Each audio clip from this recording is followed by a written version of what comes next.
You know, we live in a world that's pretty obsessed with appearances, right? Everyone's trying so hard to look successful. But what's the one thing that actually truly sets people apart? Well, it's not what you project, it's what you can really do. We're talking about competence, genuine capability. And believe me, right now, it is the ultimate flex. Okay, so first, let's just get a handle on the world we're all operating in. I mean, think about it. It has never ever been easier to look the part. You can buy followers, you can rent a luxury car for an afternoon just for that perfect Instagram post, and job titles? Oh, they get inflated to sound way more important than they are.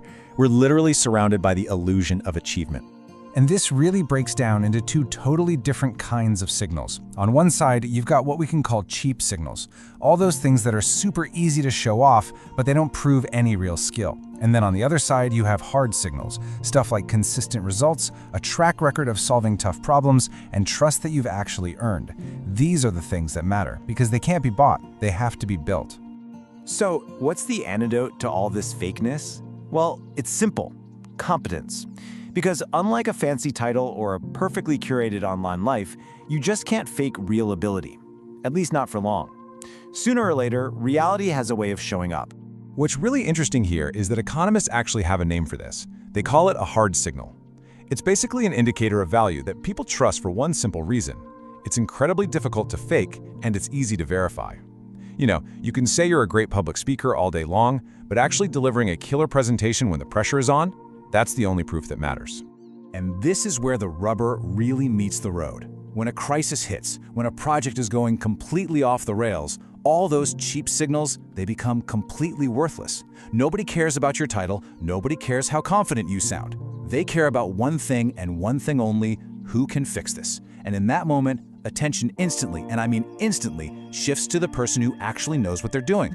And that really gets to a crucial point. See, all those other forms of status, your personal brand, your job title, your image, they're fragile. They can just shatter the moment they're put under real pressure. But competence? It actually gets stronger every single time it's tested by reality. Why? Because it's built on a foundation of real results. But this all leads to a really fascinating paradox. I mean, we have more access to information, tutorials, online courses, you name it, than any other generation in human history. So in theory, everyone should be getting more and more capable every single day. But it feels like something else is happening instead. So this brings us to the big question, the central question of this whole explainer. If we can learn pretty much anything we want online, a lot of times for free, why has true, deep competence become so incredibly scarce? Why aren't we all masters of our crafts by now? Well, let's break it down. The simple truth is, it's just way easier to look skilled than to do the hard work of actually becoming skilled. We're kind of encouraged to just skim topics, right? To know just enough to talk about something with a bit of confidence. But real learning, that means you have to be a beginner. It means feeling uncertain, and it means coming face to face with your own limits.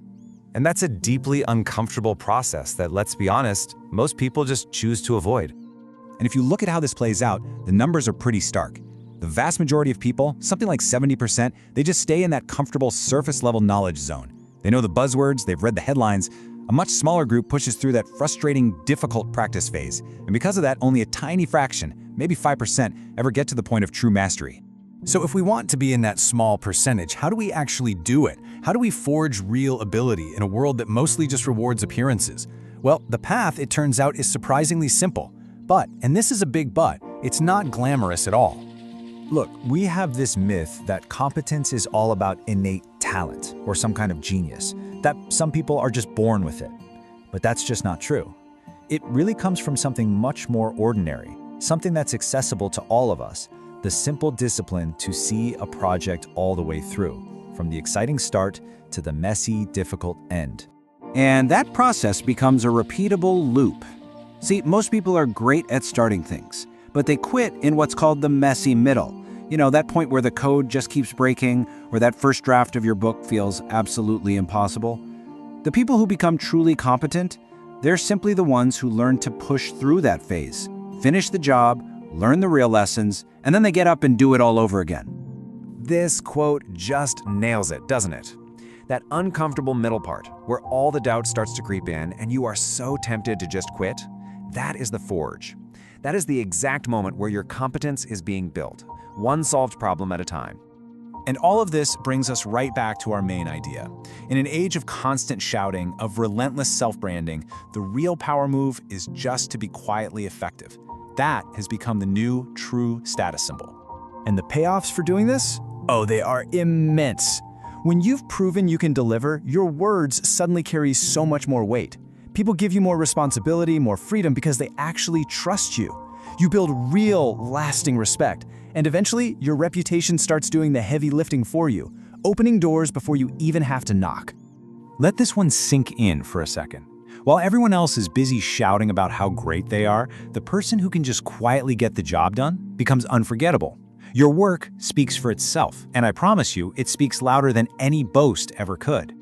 So, as we wrap this up, I want to leave you with one final question to think about.